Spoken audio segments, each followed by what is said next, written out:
Bueno, buenas tardes. Primero quiero darle la bienvenida a este curso que vamos a dar sobre el seminario que Lacan dio en 1964.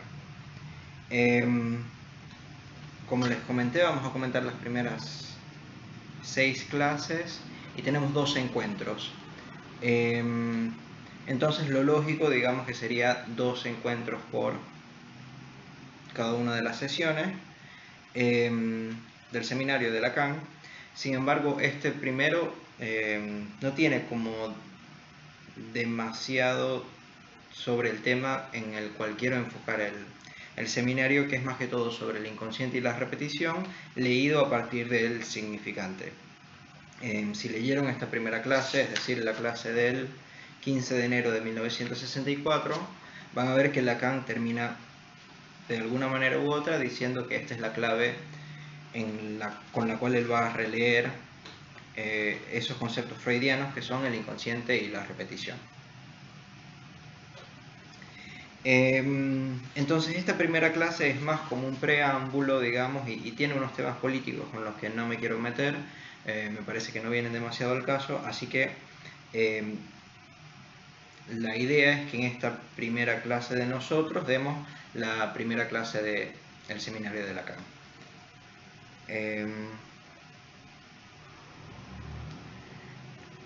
La bibliografía principal para el curso va a ser el seminario 11. La idea es hacer una lectura bastante apegada al texto, por lo que no estoy enviando ahorita una bibliografía suplementaria, porque me parece que bueno, con Lacan nos basta, por lo menos al principio. Después seguramente algunas lecturas complementarias nos van a venir bien dependiendo de lo que vea que a ustedes les interese y por dónde van un poco las cuestiones que vamos tratando. Seguramente algo de Aristóteles vamos a tocar en el tema de la psique, pero digamos que siempre lo que nos va a interesar más es cómo Lacan plantea eso, que me parece que valdría llamarlos conceptos. Entonces, si digamos son conceptos, no necesariamente tenemos que ligarlos a un autor. Entonces la psique no es necesariamente de Lacan o de Aristóteles. Por lo tanto, no sería necesario ir a Aristóteles para ver aquello que Lacan quiere plantear como concepto de la repetición. O mejor dicho, aquello como Lacan relee el concepto de la repetición o la psique en Aristóteles. Entonces no me interesa demasiado ir a las fuentes. Por ejemplo, en esta primera clase vemos a Lévi-Strauss. Bueno, Lévi-Strauss está ahí en la clase, pero Lacan menciona a Spinoza, menciona a Freud, menciona implícitamente a Molière, menciona a Lavoisier, menciona a Diderot, Oppenheimer, Duhem, Meyerson, etc. No me interesa ir a los textos, digamos, a los textos de fuente, sino que me interesa ver qué es lo que Lacan dice al respecto. Bueno, está de más decir que las preguntas que tengan me las pueden, a los que están participando online, me las pueden enviar por email y las voy contestando, bien sea en las clases o contestándoles directamente al correo, o si es necesario hablamos por Skype. Justamente esta clase va a ser un poco atípica porque me voy a saltar aproximadamente a la mitad de la primera clase de Lacan, por esto que estaba diciendo que tiene una impronta política. En este momento Lacan está... es difícil encontrar la palabra porque fue entre expulsado y que él mismo decidió irse.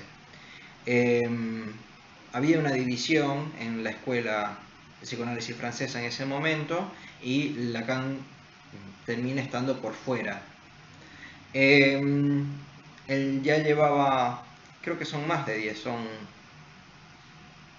12, 13 años haciendo un seminario, sobre todo dirigido a psiquiatras. En este momento, cuando él lo expulsan, él deja de, entre comillas, poder formar a psiquiatras, poder formar psicoanalistas. Entonces, lo acogen en la Escuela Normal Superior. Esta acogida viene además gestionada por Luis Althusser, y Luis Althusser les recomienda a un montón de sus estudiantes de que vayan a estudiar con Lacan, que vayan a ver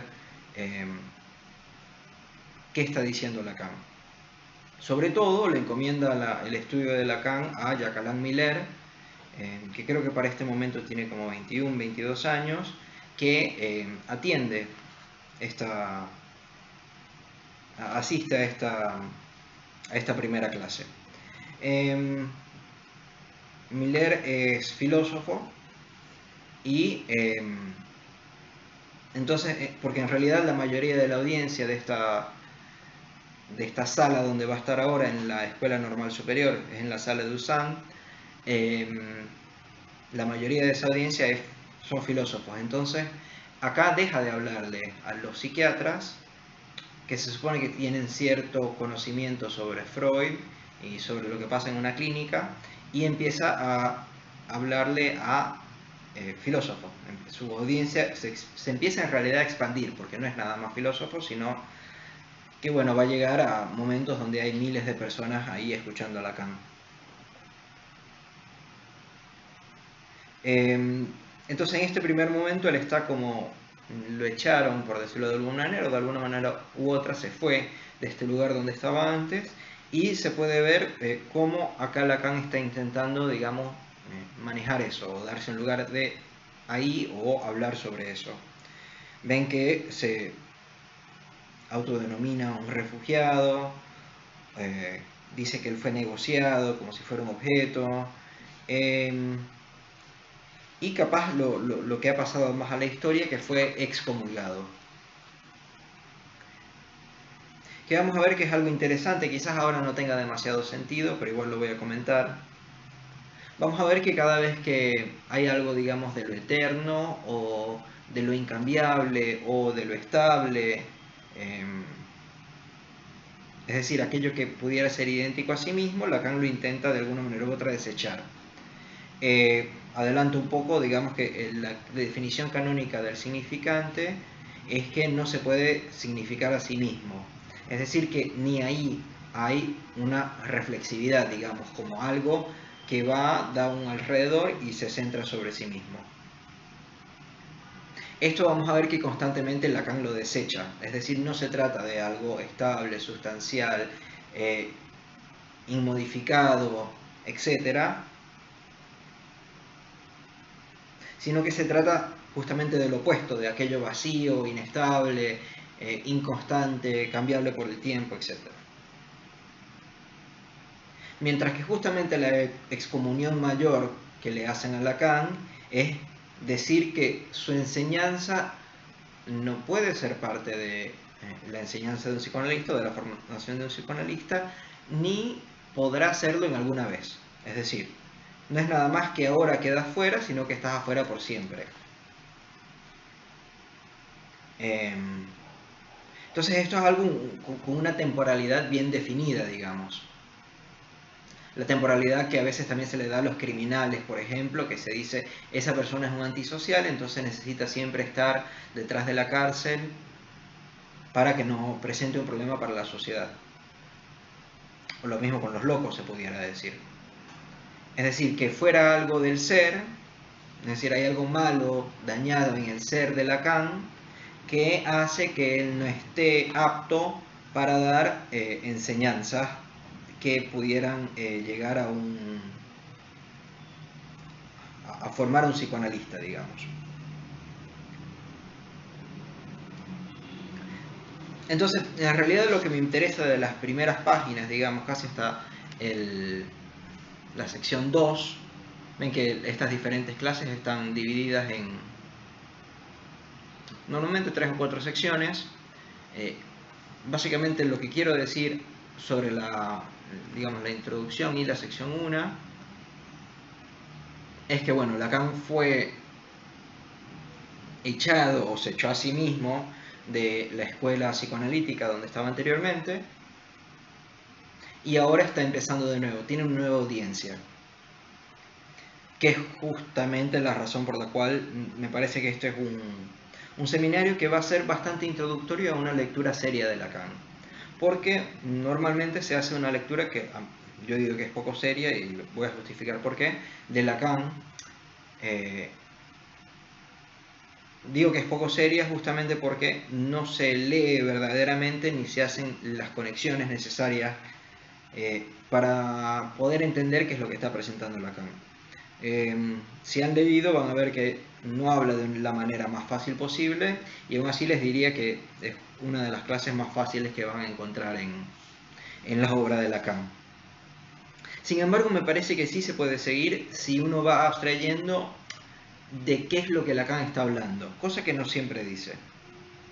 Me parece que acá básicamente la pregunta es ¿qué es el psicoanálisis? Que lo dice. Pero me parece que da una respuesta que no necesariamente dice que la da. Porque por un lado dice implícitamente que es una praxis, pero al mismo tiempo creo que vale la pena resaltar que se trata de una praxis basada en conceptos. Y por eso se le ha dado el título del seminario 11, que es dudoso si es el seminario 11 porque se empezó a enumerar después de que ya empezaba a dar los seminarios, y además hay un seminario justo anterior que fue el seminario que se vio interrumpido cuando Lacan lo echan de la escuela de psicoanálisis. Tiene que interrumpir el seminario, o bueno, él decide interrumpir el seminario que estaba dando anteriormente y empezar con este nuevo. Si contamos ese seminario anterior, que sería el seminario de los nombres del Padre, este sería el seminario 12. Pero bueno, más allá de la numeración también hay un problema en cuanto al título, porque el título en francés está, digamos, bien traducido, que sería los 4 conceptos fundamentales. Sin embargo, en realidad Lacan nombró este seminario como Fundamentos, que no necesariamente es entonces un nombre apócrifo malo, ¿sí? Es decir, me parece que justamente Lacan está diciendo que los fundamentos del psicoanálisis son los conceptos del psicoanálisis, es decir, eso es lo que lo funda, que le da una base que hace que de ahí se pueda partir y hacer algo. Entonces me parece que está bien decir que los conceptos son los fundamentos del psicoanálisis. Pero al mismo tiempo habría que hacer la distinción de que se trata de los conceptos y no, por ejemplo, de la clínica psicoanalítica o de aquello que pasa en un psicoanálisis. Ahora vamos a comentar un poco por qué. Pero, de nuevo, lo que me parece que hay que tomar en cuenta al momento de leer esta clase es que Lacan se está preguntando qué es el psicoanálisis y cómo debe estar instituida una institución psicoanalítica, cómo debe estar conformada una institución psicoanalítica. Porque digamos que habría una manera fundamental, tradicional, conservadora de fundamentar el psicoanálisis que todavía se sigue practicando, que es el psicoanálisis es aquello que dijo Freud. Entonces, frente a los diferentes psicoanálisis que puede haber, por ejemplo el psicoanálisis de Freud, obviamente, de Melanie Klein, de Anna Freud, de Winnicott, de Lacan, de Miller, de Colette Soler, etc., se dice, bueno, lo que todos tienen en común es que leyeron a Freud. Que por otro lado no creo que sea una muy buena definición porque hay mucha gente que ha leído a Freud que no es psicoanalista. Pero bueno, lo que quiero decir es que la idea, o sea, habría una manera de fundar el psicoanálisis que sería religiosa, es decir, el reencuentro con Freud. No sé si vieron acá en la página 15, al final, empieza a ser todo un debate sobre la diferencia entre la ciencia y la religión. Entonces, bueno, les leo un poco. Empiezo con el párrafo que empieza quisiera desde ahora, que está aproximadamente en la mitad de la página 15. Quisiera desde ahora evitar un malentendido. Se me dirá, de todas maneras el psicoanálisis es una investigación. Que conviene mantener esto en mente, porque me parece que justamente lo que Lacan está diciendo es que no se trata de una investigación en el sentido de, por ejemplo, que fuera algo explicativo. Es decir, no se trata de saber por qué. Esto lo vamos a ver después con el caso de la hija muda, ¿sí? Pero bueno, sigo. El psicoanálisis es una investigación.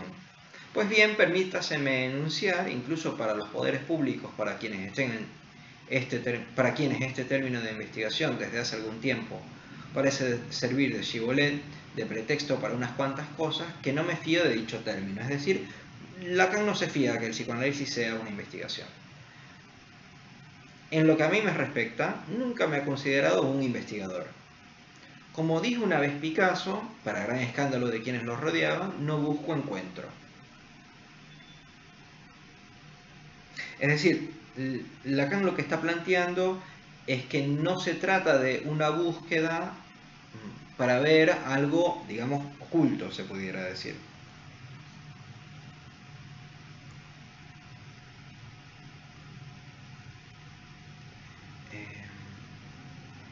Entonces esto sería una manera de pensar la relación entre buscar y encontrar.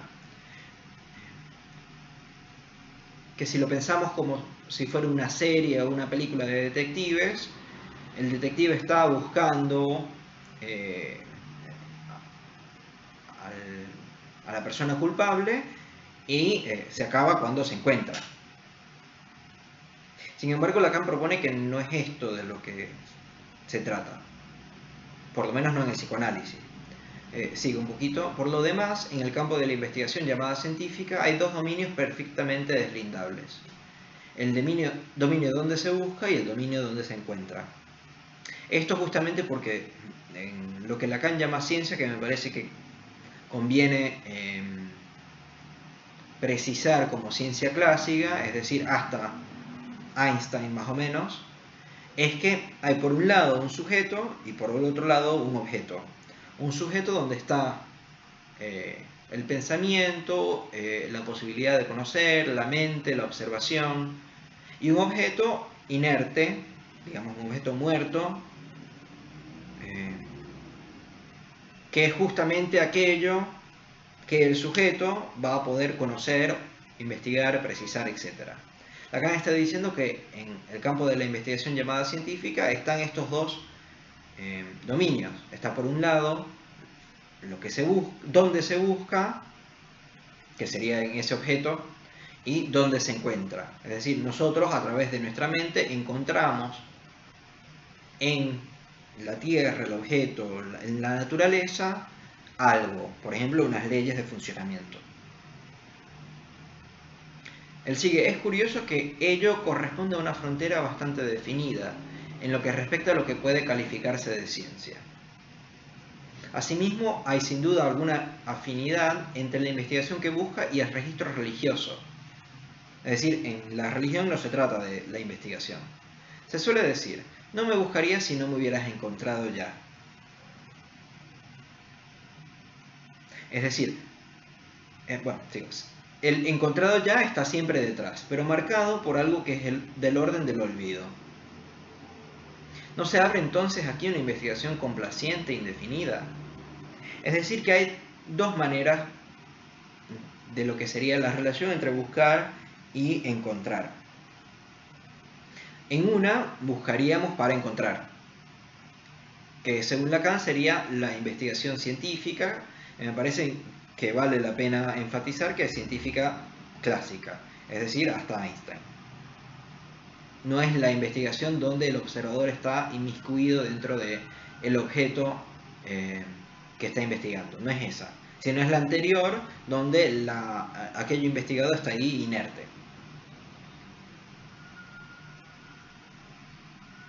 Y habría otra que sería la investigación, por decirlo de alguna manera, la investigación es religiosa, pero que Lacan dice que no es una investigación, sino que sería la religión ella misma,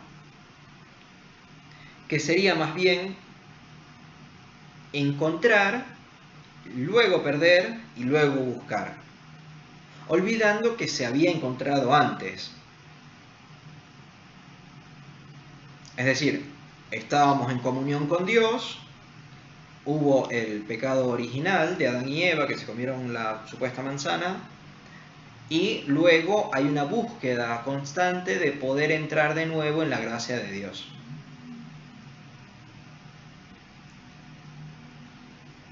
Entonces habría esas dos modalidades que, para poder pensarlo también un poco desde el punto de vista de la clínica, me parece que se pudiera pensar desde el punto de vista de la neurosis y lo que sería un analista. Un analista me parece un poco ingenuo, pero bueno. Porque no sé si ven que justamente esta posición religiosa es la que frecuentemente traen los pacientes, que es que tenían un paraíso anterior y les pasó algo que hizo que perdieran el paraíso, eso normalmente lo llamamos trauma, y luego estamos buscando constantemente cómo poder reencontrar ese paraíso pretraumático.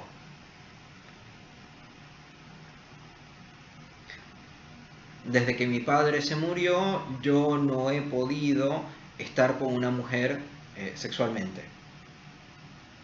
Eso sería una manera de pensar esto. Antes yo estaba muy bien porque yo podía estar con una mujer sexualmente. Luego mi padre se muere, que hace que yo pierda eso, esa capacidad, y ahora estoy buscando poder estar con una mujer sexualmente de nuevo, que sería la manera de reencontrar aquella manera de estar previa a la muerte de mi padre.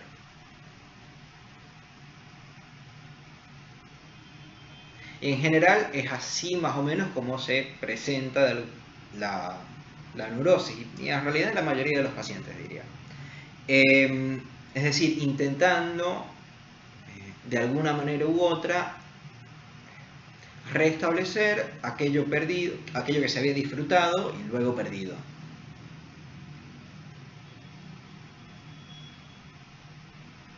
Entonces van ellos a un analista que se piensa que es un maestro en encontrar. Es decir, en la neurosis, pensada así, tendríamos el encuentro, la pérdida y el buscar. Buscar obviamente para encontrar.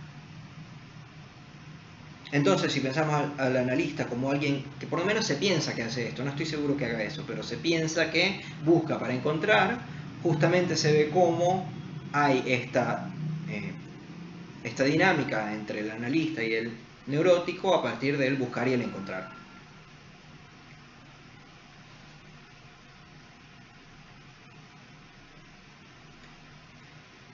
Pero creo que es justamente otra manera de pensar esta relación con la investigación, digamos. Sería cuando Lacan empieza a hablar del caso de la hija muda. El caso de la hija muda, no sé si tienen la referencia porque está mal incluida acá. No se trata, estamos en la página 19. No se trata de una alusión a una escena de Las mujeres sabias de Molière, sino que más bien a El médico a palos, que también es otra obra de Molière, o El médico a pesar suyo, que es una traducción más literal de el título original en francés, que es Le médecin malgré lui. Es decir, esto está escrito, no tengo la fecha precisa, pero está escrito en, digamos, el auge de la medicina, y Molière no tenía una visión muy simpática de los médicos. De hecho, acá básicamente se ve el médico como a un bufón que conoce muchas palabras en latín, entonces lo que hace es engañar a las personas diciéndole palabras en latín y dando vueltas en su discurso sin llegar a algo. Es decir, básicamente el médico charlatán.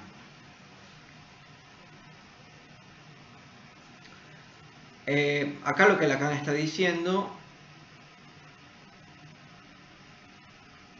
para asegurar un estatus teórico al psicoanálisis no basta en absoluto que un escritor tipo Fenichel reduzca todo el material acumulado de la experiencia a la banalidad, mediante una enumeración estilo gran colector. Es verdad que se ha reunido cierta cantidad de hechos y que no es desdeñable verlos agrupados en unos cuantos capítulos. Se puede tener la impresión de que en todo un campo todo está explicado de antemano. Pero el análisis no consiste en encontrar en un caso el rasgo diferencial de la teoría, y en creer que se puede explicar con ello por qué su hija está muda. Pues de lo que se trata es de hacerla hablar. Y este efecto procede de un tipo de intervención que nada tiene que ver con la referencia al rasgo diferencial.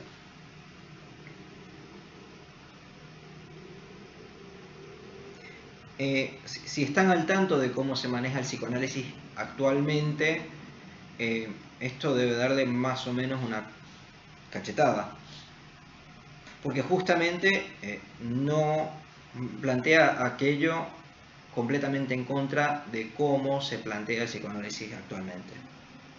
Por un lado, vemos que no se trata de un tema de explicación, es decir, el psicoanálisis no se trata de poder explicar algo, ni mucho menos con palabras rebuscadas y que nadie entienda y que no entiendan porque no han pasado la experiencia, por ejemplo, que es la manera en la cual normalmente se justifica lo inentendible del psicoanálisis. Lacan dice que no se trata de eso, no se trata de llegar al paciente y decirle eso es por tu goce, o eso es porque tú en tu infancia tuviste este evento que hizo que ahora te pase este síntoma que te está pasando ahora. Lacan dice que justamente no se trata de eso, no se trata de un principio explicativo, ni mucho menos un principio educativo explicativo erudito, ¿sí? Que no se trata en reducir todo el material acumulado a la banalidad mediante una enumeración estilo gran colector. No se trata de una, digamos, taxonomía o una colección de los diferentes síntomas que una persona puede presentar. No se trata en lo más mínimo de eso, sino que se trata de hacerla hablar. Que en realidad en francés esto no tiene la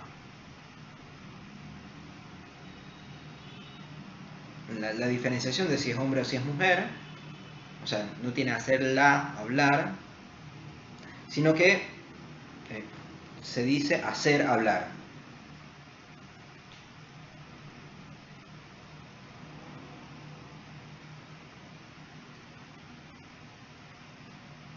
No, sí está en francés, disculpen. Pero en fin, a lo que quería llegar es que no se trata necesariamente, hay que pensar este hacer hablar de una manera más abarcadora que este caso único. Porque como vamos a poder ver después, justo al final, es que el síntoma es, en primer lugar, el mutismo en el que el sujeto se supone que habla.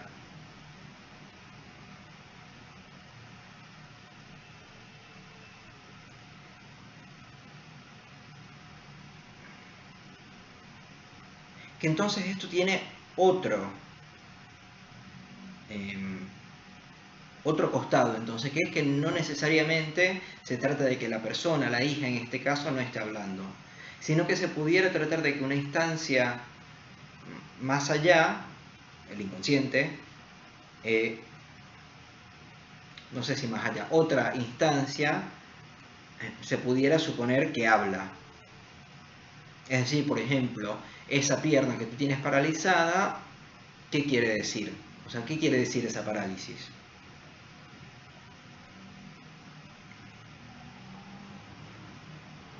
Entonces no se trata de explicar por qué la hija está muda, es decir, no se trata de explicar, digámoslo así, el síntoma del caso, sino que se trata de hacer hablar al sujeto que se supone que habla, porque el síntoma es el mutismo justamente ahí.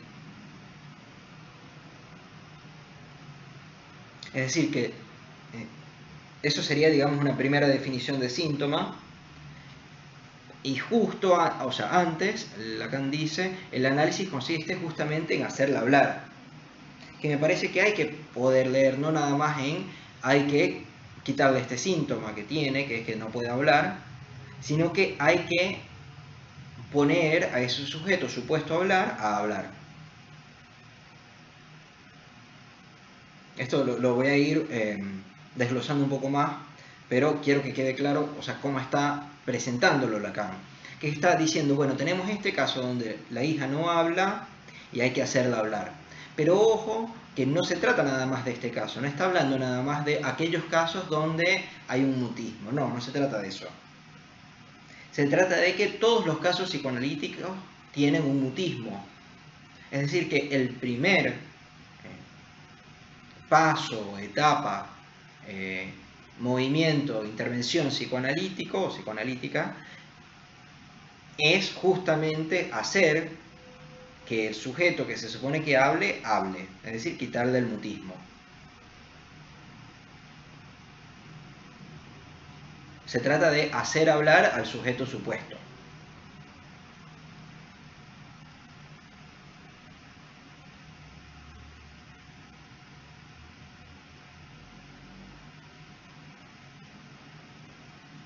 Pues no se trata para nada en que la persona efectivamente hable o no, sino que se pueda leer ahí que eso quiere decir algo.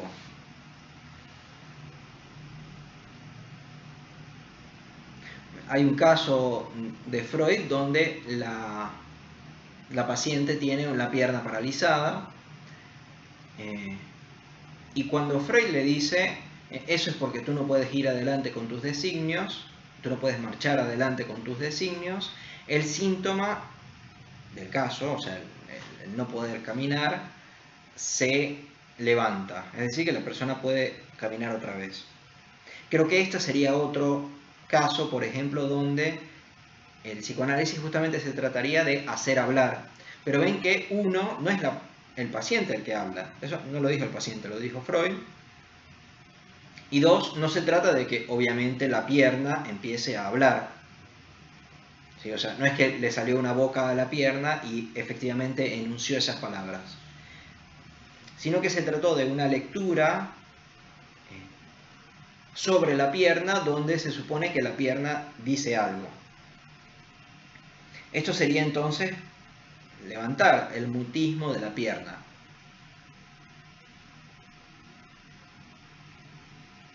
O levantar el mutismo del sujeto supuesto hablante.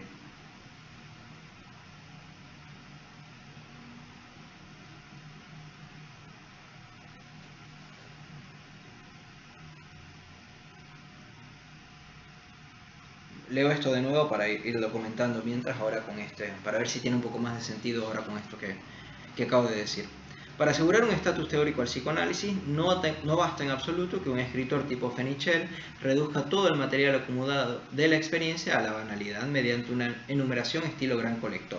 Es decir, no se trata de la categorización, no se trata de la erudición, no se trata de saber todo y ponerlo en diferentes tipologías.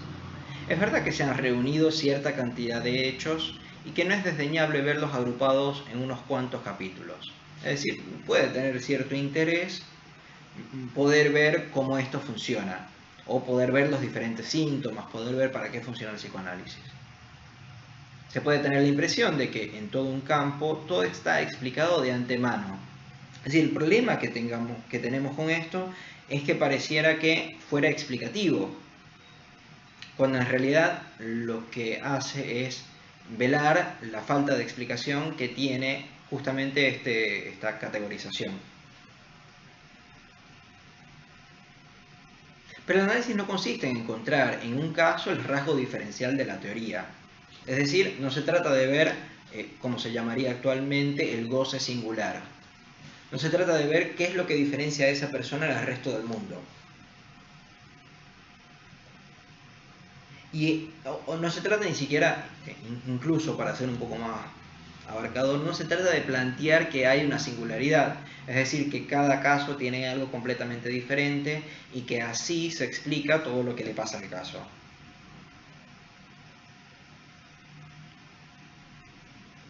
Que pudiera tener estas dos vertientes. Uno es que tú tienes muchísimo goce en tu pierna.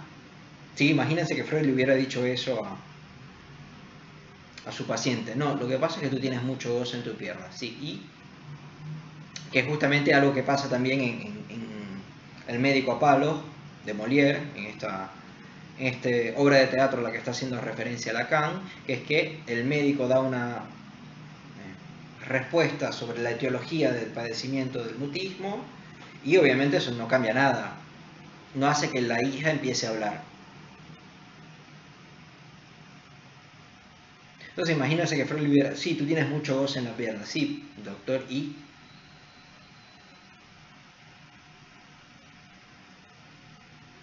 que es justamente lo que se plantea actualmente con el amigarse con el goce, que sería, bueno, eso es algo ineliminable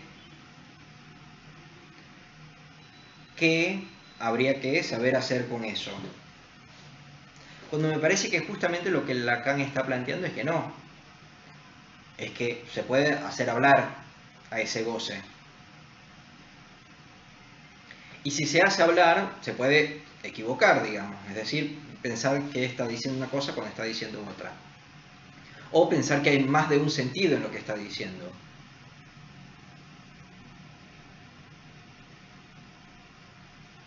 Sobre esto regresaremos luego cuando hablemos del inconsciente, pero quiero ir afinando un poco los oídos sobre cuáles son los términos que se están jugando acá desde el principio, que son, bueno, que hay una modificación posible. Es decir, que el psicoanálisis puede hacer algo, puede hacer una intervención, que no se trata únicamente de explicar. No es de eso que se trata el psicoanálisis. No es una hermenéutica explicativa, sino que se trata efectivamente de hacerlo hablar, de una intervención, que además está ligado al habla. No creo que esto sea un ejemplo inocente, sino que es un ejemplo muy preciso, donde no nada más hace hablar a la persona muda, ¿sí? Que obviamente sería la resolución de ese síntoma, sino que además la resolución de todos los síntomas tendría que ver con hacer hablar. Con hacer hablar, ojo, a aquel sujeto supuesto hablante, que no estaba hablando anteriormente. Hacer hablar al sujeto supuesto hablante que actualmente está mudo. Entonces, el análisis no consiste en encontrar en un caso el rasgo diferencial de la teoría y en creer que se puede explicar con ello por qué su hija está muda, porque tiene mucho goce en la garganta. Pues de lo que se trata es de hacerla hablar, y este efecto produce un tipo de intervención que nada tiene que ver con la referencia al rasgo diferencial. Es decir, no importa el rasgo diferencial acá, no importa lo único, lo singular, lo especial del caso.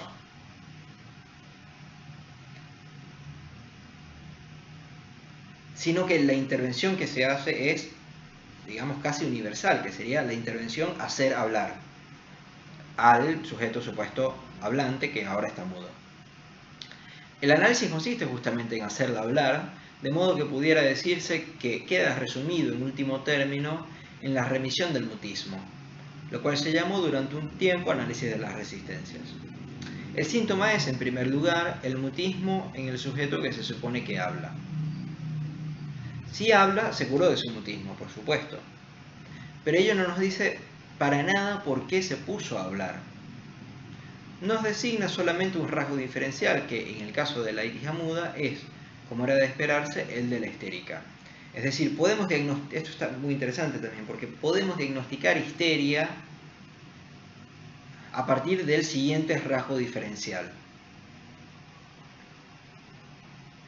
que es que se pone a hablar. Es decir, que con el poner a hablar se levanta el síntoma, sería el rasgo de la histeria. pudiéramos definir así la histeria, como aquellos padecimientos donde curables a partir de poner a hablar algo que está, un sujeto supuesto hablante que estaba mudo anteriormente. Sería, me parece, una definición que pudiéramos manejar actualmente de la histeria y que sería, me parece, bastante buena además. Pero que tiene un costado indeseable culturalmente, pudiéramos decir. Que es que, como pueden ver, no es diagnóstico y luego tratamiento. ¿Sí? No se trata de ese procedimiento, de esa maniobra que se piensa normalmente, que es, bueno, primero tenemos que saber de qué se trata, ¿sí? Primero tenemos que saber de qué estructura se trata, para luego poder actuar sobre eso. Lacan dice, no es respecto de eso, sino que más bien al momento de hacer la intervención y que la intervención funcione, uno se da cuenta de qué estructura se estaba hablando.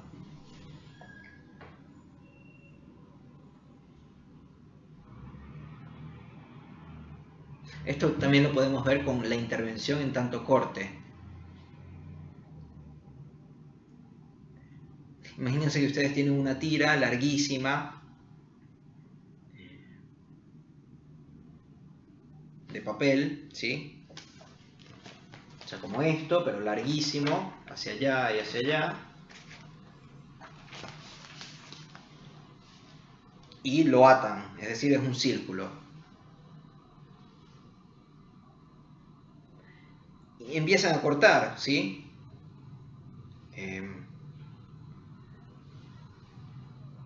Y si es larguísimo no van a poder ver cuánto falta. Pero obviamente si cortan de una manera adecuada, es decir, por el medio, digamos, si van cortando por todo el medio, va a llegar un momento que capaz ni lo vean. Están cortando ahí 3 horas, pero van siempre por el medio y llegan a un momento, si la cinta es finita, o sea, termina en algún momento, donde por fin llegan a aquel lugar donde habían empezado originalmente. ¿Sí? O sea, porque se termina el corte se termina ahí. Es decir, que uno va haciendo el procedimiento hasta que se logre el corte. De la misma manera que a mí me parece que aquí vale la pena decir que uno va interpretando hasta que el síntoma se levanta. Pero ojo, la idea, y justo la idea de toda la formación del psicoanalista me parece que es, obviamente, cada vez ir haciendo mejores intervenciones. Es decir, porque ahí uno está cortando como si estuviera básicamente ciego. Pero ojo que además es un buen corte, hay que saber hacer ese corte porque si no lo cortas así por la mitad y listo.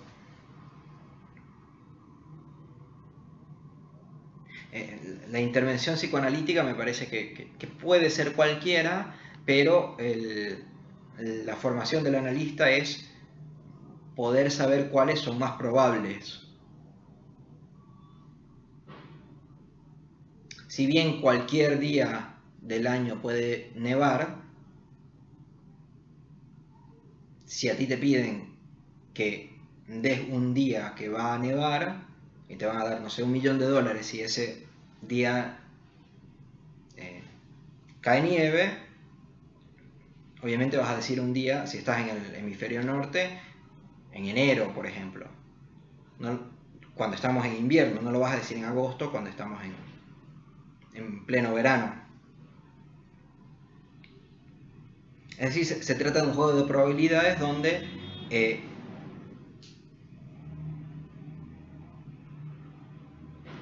mientras más conocimiento uno tenga, mejor probablemente lo va a hacer.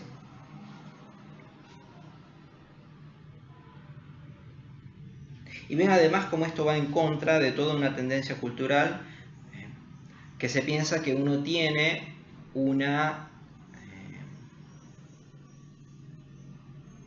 manera de ser que es inmodificable y que lo que toca es arreglárselas con eso. Bien sea una manera de ser por su historia o por su personalidad. Por su historia sería, porque yo nací, o porque mis padres eran muy malos conmigo desde su nacimiento, porque yo nací en una casa muy pobre, en una casa muy rica. Desde su historia, porque mis padres a mí me pegaban de niño, su nacionalidad, etc. Hay muchas maneras de hacer una identidad así que haga sustancia. Sin embargo, me parece que lo que plantea el psicoanálisis lacaniano, es que justamente eso se puede cambiar. Como le estaba diciendo anteriormente, que no se trata de una sustancia, que no se trata de algo estable, que no se trata de excomulgar a alguien, de decir, bueno, como esa persona lo hizo una vez, seguramente lo va a seguir haciendo el resto de las veces. Sino justamente de no pensar que hay una naturaleza, sino que las cosas pueden cambiar. No diría cambiar infinitamente, ni el eterno flujo, etc. Después eso capaz lo podemos precisar. Pero sí que en un primer momento poder pensar que no se trata de algo estable, que no se trata del goce, que no se trata de la historia con la que la persona nació, que no se trata de sus comienzos, etc. Sino que se trata de una esencia que puede cambiar y que justamente es el trabajo del psicoanálisis cambiar eso.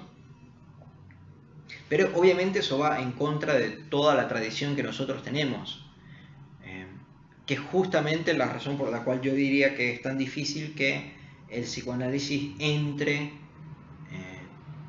como teoría. Es difícil que poder entender qué es lo que Lacan está planteando con esto, porque justamente va en contra de lo que casi todo el mundo piensa o casi todo lo que nos han enseñado. Creo que justamente la herramienta que desarrolla Lacan para poder pensar una esencia que no fuera sustancia, por decirlo de alguna manera, es decir, una manera de ser cambiable, aunque haya una manera de ser, esa manera de ser puede cambiar, es justamente todo el tema del significante.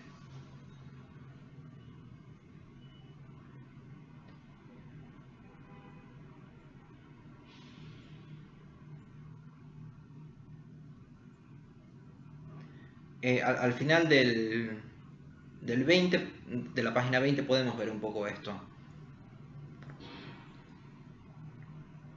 El paso siguiente, en nuestro próximo encuentro, nos hará dar la consideración de modo como mi enseñanza pasada sitúa estos conceptos en relación con una función más general que los engloba y que permite mostrar su valor operatorio en este campo, a saber, la función del significante como tal, subyacente e implícita. Es decir, ¿qué es lo que está diciendo el significante? Uno, que hay una función más general, que es una función más general que engloba los conceptos de los que freudianos de los que había hablado anteriormente, que sería el inconsciente, la repetición, la transferencia y la pulsión. Es decir, tenemos estos 4 puntos y algo más abarcador que sería el significante. Esta función más general que engloba el inconsciente, la repetición, la transferencia y la pulsión, y que permite mostrar su valor operatorio en este campo. Es decir, que con el significante podemos operar en el campo del psicoanálisis.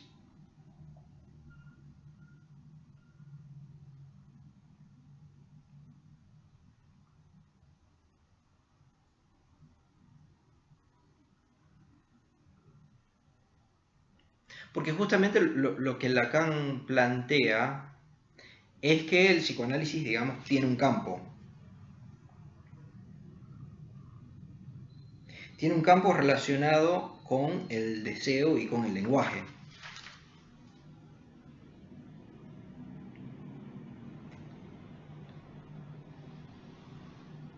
Y que esto es justamente uno de los... es uno lo que lo permite erigirse como ciencia, digamos, o como pretendida ciencia o como intento de ciencia, pero al mismo tiempo tiene un problema, que sería justamente el problema del autor. El problema del autor, o sea, el autor siendo en este momento Freud.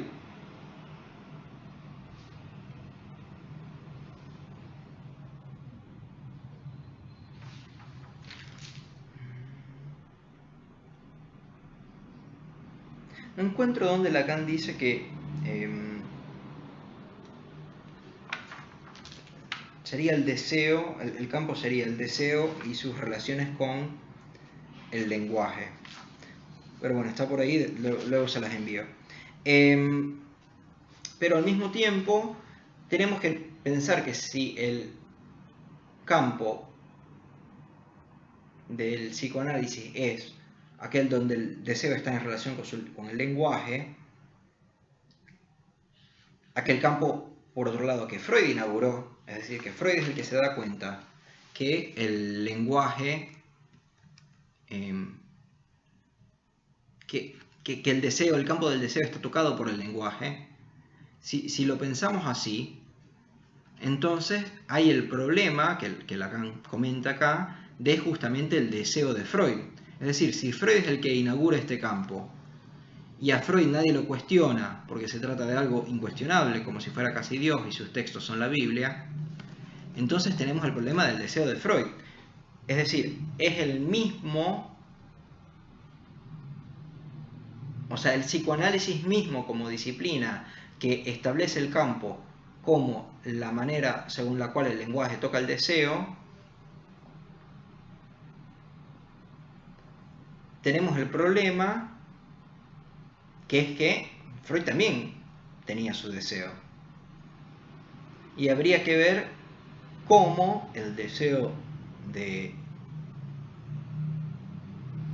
Freud lo hace uno descubrir el inconsciente o descubrir los mecanismos inconscientes, pero al mismo tiempo también afecta aquello que él está pensando. Digamos que las dos ramas más grandes de esta contaminación, por decirlo de alguna manera, o esta manera de ir, digamos, para no pensarlo de alguna manera negativa, pero sino esta vía en la cual él se conduce, son el tema de la mujer y del deseo femenino y el tema del padre.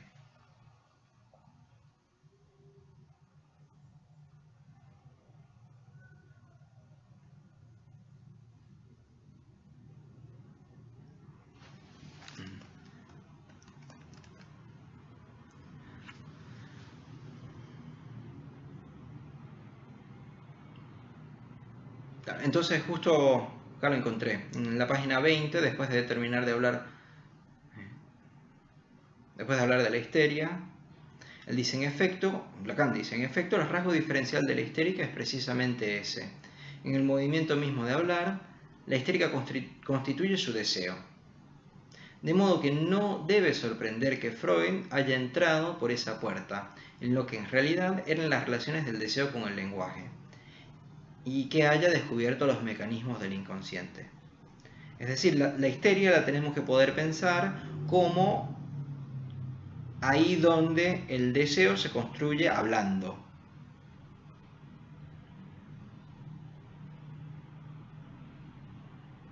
Entonces, si el deseo se construye hablando y Freud encontró su campo en la histeria, podemos ver cómo el deseo, las relaciones del deseo con el lenguaje no permaneció oculta a sus ojos, pero tampoco quedó enteramente elucidada.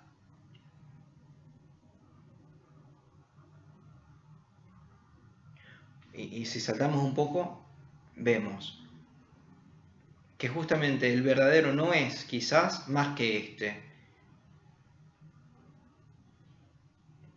El verdadero pecado original del análisis, incluso dice Lacan. El pecado original del análisis fue justamente el deseo del propio Freud. Es decir, algo en Freud que nunca fue analizado.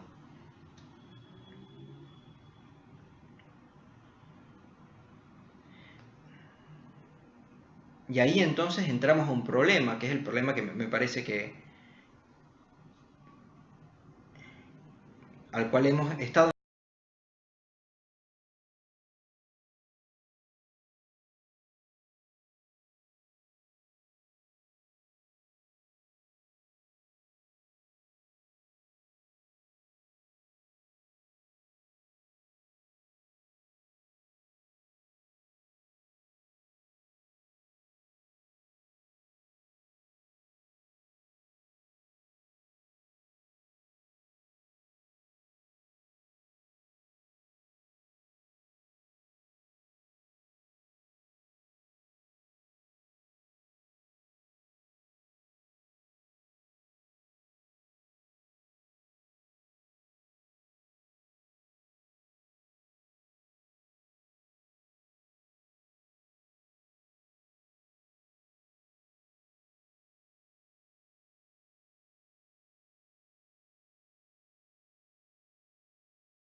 trabajando Iván Alcaide ahora,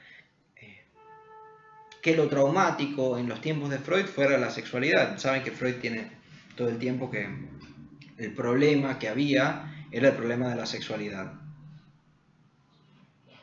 Y puede ser que efectivamente en la época victoriana, con toda la represión que había en ese momento respecto de la sexualidad y todo el tema de la higiene, puede ser que para ese momento eso haya sido lo traumático. Sin embargo, hay que poder pensar que quizás estamos en otra época ya.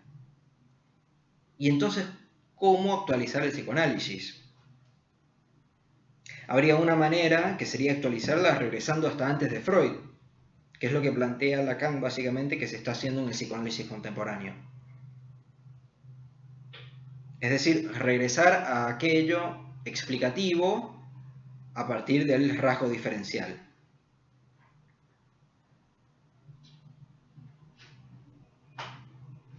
Pero ¿cómo lo pensamos entonces? Básicamente ese es el problema, de nuevo, que Lacan está trayendo en esta clase. Al preguntarnos qué es el psicoanálisis, se pregunta de dónde se puede sostener. Y está bien, dice los conceptos, pero estos conceptos son los conceptos, incluso dice los conceptos freudianos, pero estos conceptos freudianos fueron los conceptos que Freud encontró o los conceptos que él dijo que encontró. No sé si vieron la diferencia. O sea, ¿fue Cristóbal Colón diciendo esto es India o fue América?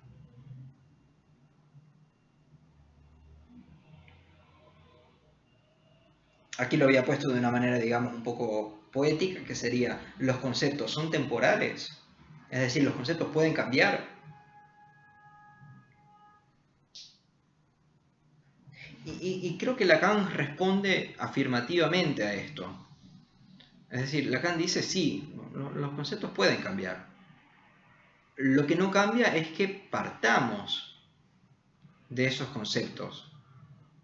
Es decir, tenemos que partir de que el lenguaje revela una verdad que hace que se vaya el síntoma al poder poner a hablar aquel sujeto supuesto hablante que estaba mudo anteriormente.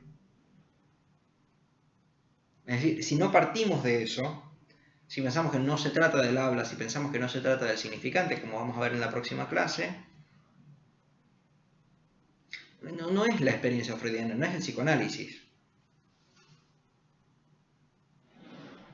Regreso ahora a la página 14, un poquito antes de donde dice el número 2. Dice, por ello no quise darme con miramientos, sino plantear aquí un hecho, como objeto, cuyos contornos espero verán con más claridad, y a la par sus posibles manejos, y plantearlo de entrada respecto a lo que tengo que decir ahora, en el momento en que, ante ustedes, pregunto, ¿cuáles son los fundamentos, en el sentido lato del término, del psicoanálisis? Lo cual quiere decir que lo funda como praxis. Es decir, el psicoanálisis es una praxis fundada por los conceptos. Pero ahora, esto no quiere decir que estos conceptos no puedan cambiar, sino que justamente de ahí es de donde se tienen que partir. Es decir, tenemos unos conceptos supuestos y hay que meterlos ellos a jugar. Porque como vamos a ver, Lacan no trabaja el concepto de inconsciente como lo trabajaba Freud.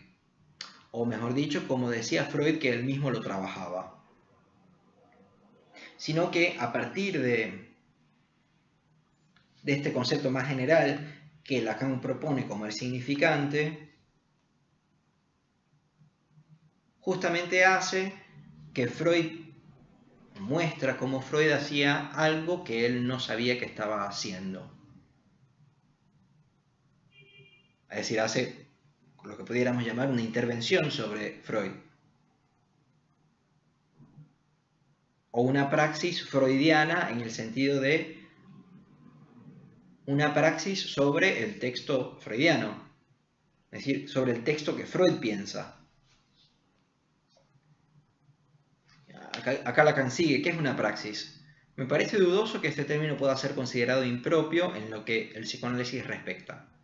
Es el término más amplio para designar una acción concertada por el hombre, sea cual fuere, que da la posibilidad de tratar lo real mediante lo simbólico. Es decir, se pregunta qué es una praxis y después dice, me parece que por acá van las cosas, y me parece indudable que se trate de una praxis, y define una praxis como una acción concertada por el hombre, sea cual fuere, que le da la posibilidad de tratar lo real mediante lo simbólico.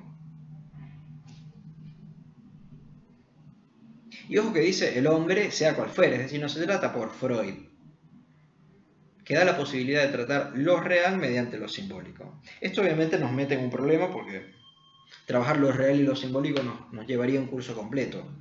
Pero creo que acá también Lacan está haciendo una maniobra, digamos, interpretativa o de lectura, donde está planteando lo real y lo simbólico como lo plantea él, que sería lo simbólico como un sistema de diferencias, pudiéramos pensarlo, un sistema de diferencias, y lo real como lo imposible. Es decir, en un sistema de diferencias siempre hay un imposible. Por ejemplo, me parece que en el psicoanálisis pudiéramos presentar que lo real es justamente que el significante no se pueda definir a sí mismo. ¿Sí?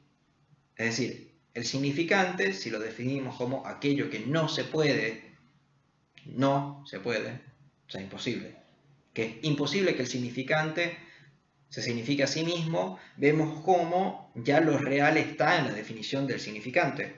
Es decir, lo imposible ya está en la definición del significante. Está al mismo tiempo lo vacío, lo diferente, que sería diferente de sí mismo, y también la imposibilidad.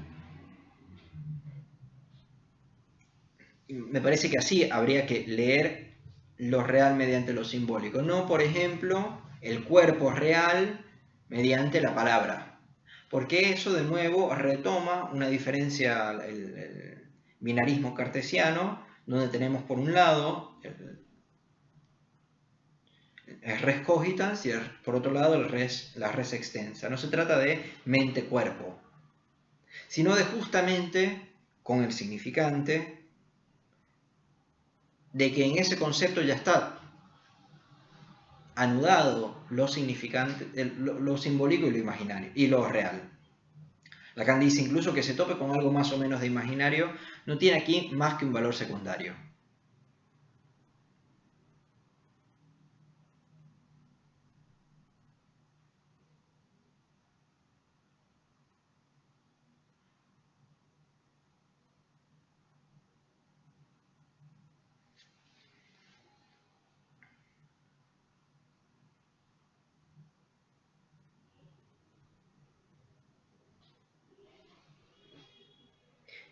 Y siguiendo con esta idea de que justamente no se trata de solo uno,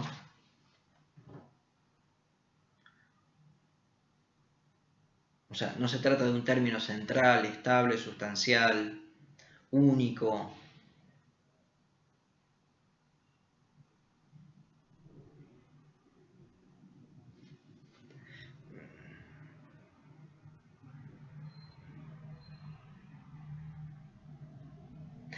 Justamente así vamos a tener que poder pensar el significante, porque el significante implica la imposibilidad de que se haga uno en el centro.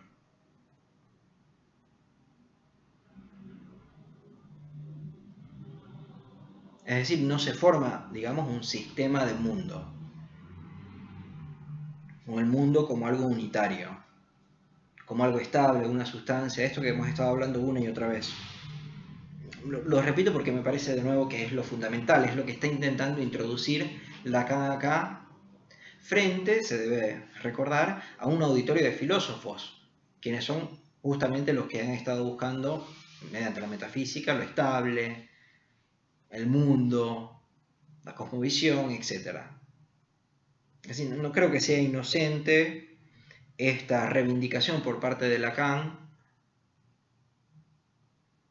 del significante versus el mundo, lo estable, el ser, cuando justamente está en un auditorio donde lo que se busca es justamente el ser, el mundo, la metafísica, lo estable, etc.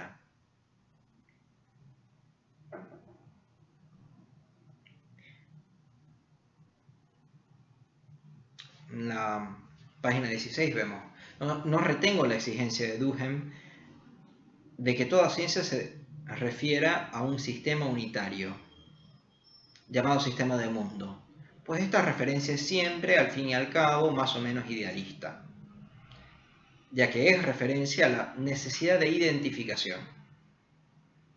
Aún llegaría a decir que podemos prescindir del complemento trascendente implícito en la posición positivista, en la cual se refiere siempre a una unidad última de todos los campos. Es decir, vamos a encontrar la fórmula última que nos explique cómo funciona todo el mundo. Lacan dice, no se va a poder hacer eso. Haremos abstracción de él, porque después de todo es discutible y hasta puede considerarse falso. No hay ninguna necesidad de que el árbol de la ciencia tenga un solo tronco. Es decir, no hay necesidad de que nos paremos sobre solo una cosa. No pienso que tenga muchos. Ojo, no se trata de infinitos, no se trata de cada uno tiene su verdad propia. Cada uno tiene su psicoanálisis propio.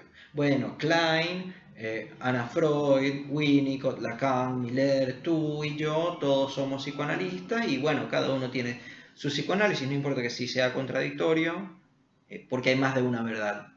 No se trata de eso en lo que está proponiendo Lacan, sino hay tal vez, según el modo del primer capítulo del Génesis, dos diferentes.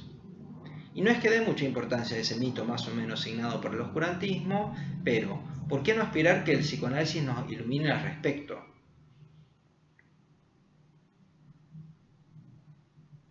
Si nos atenemos a la noción de experiencia, entendida como campo de una praxis, es decir, si tenemos una experiencia, y esa experiencia es justamente el campo donde se desenvuelve nuestra praxis, que de nuevo me parece que es las relaciones entre el lenguaje y el deseo. Vemos a las claras que no basta para definir una ciencia. En efecto, esta definición se aplicaría muy bien, por ejemplo, a la experiencia mística. Y bueno, acá empieza a decir cómo no hay una definición muy precisa de... O bueno, en realidad lo que está diciendo es que la ciencia depende de aquello que se define como ciencia. Y no sé si a Lacan eso es lo que más le importa.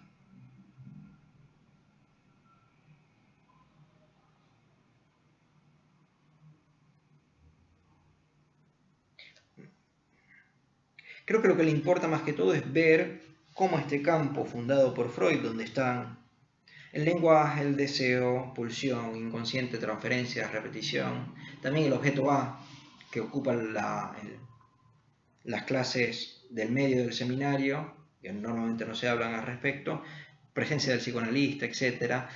Todos esos conceptos nos permiten fundar un campo, nos permiten que ahí aparezcan objetos, a partir de que postulamos un inconsciente que habla más allá del lenguaje, es decir, que en las palabras que yo escojo se puede leer algo, se puede leer una verdad, es a partir del momento que se postula eso que empiezan a aparecer esos objetos. Es un poco, si lo quieren pensar de esta manera, no es la mejor manera, pero para pensarlo de una manera al principio sería como si tuviéramos como un molde de galletas y a partir del molde de galletas van apareciendo las galletas con esa forma, si lo pasamos a través de la masa. Así hasta cierto punto, porque eso tiene todo el problema de que estamos pensando en una sustancia tridimensional, con espesor, con peso, etc. Pero bueno, para pensarlo de alguna manera, son justamente los conceptos los que permiten que aparezca esta realidad. Y justamente si no tenemos los conceptos bien armados, se va a colar el deseo y trastornar esos conceptos y no permitir que la práctica analítica se haga más eficientemente, más adecuadamente, en la mayor cantidad de los casos, etc.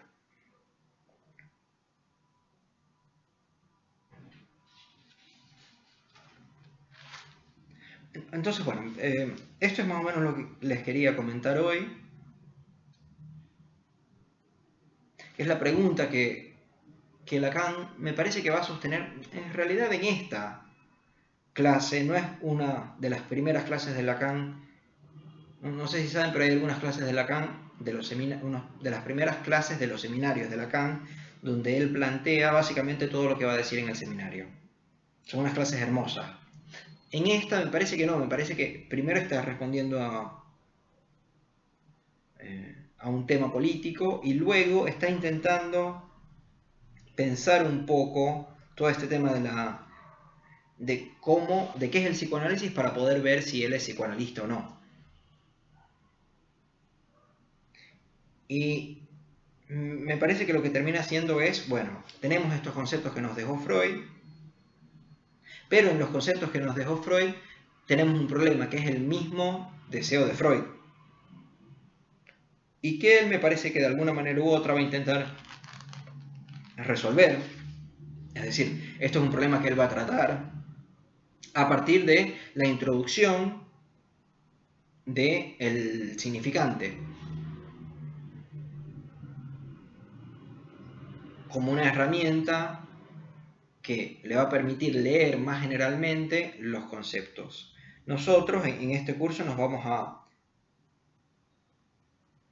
limitar al inconsciente y la repetición, pero me parece que Lacan propone, por lo menos en este seminario, leer todos los conceptos freudianos a partir del significante.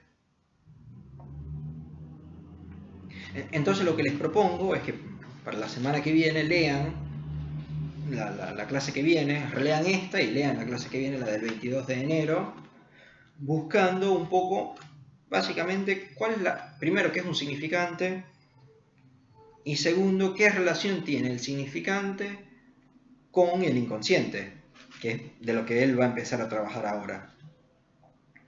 Hay una advertencia que les quiero hacer, que es sobre el tema de la oquedad. Van a ver que esto es un término que Lacan usa, perdón, el tema de la yancia. Lacan usa yancia, que es una manera de traducir béance. Pero béance es una palabra en francés, es decir, no hay por qué, mientras que yancia no es una palabra en castellano, es decir, es un neologismo. Y no sé si hay que traducir las palabras comunes de Lacan en neologismos. Yo apostaría que no. Pero sí vale la pena, además, pensar que béance tiene que ver, uno, con sorpresa y con vacío. De esto hablaremos un poco más después, pero quiero que busquen en la RAE, está bien, el concepto de oquedad para poder trabajarlo un poco y además poder pensar qué tiene que ver esto con la sorpresa, el quedar boquiabierto, que tiene que ver con béance también.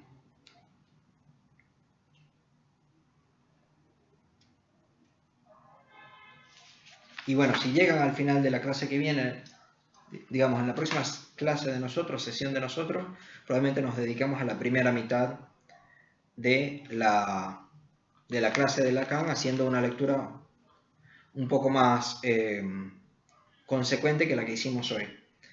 Pero si llegan al final van a ver que también Lacan plantea un poco de lo que sería Freud y el caso freudiano, lo pudiéramos decir.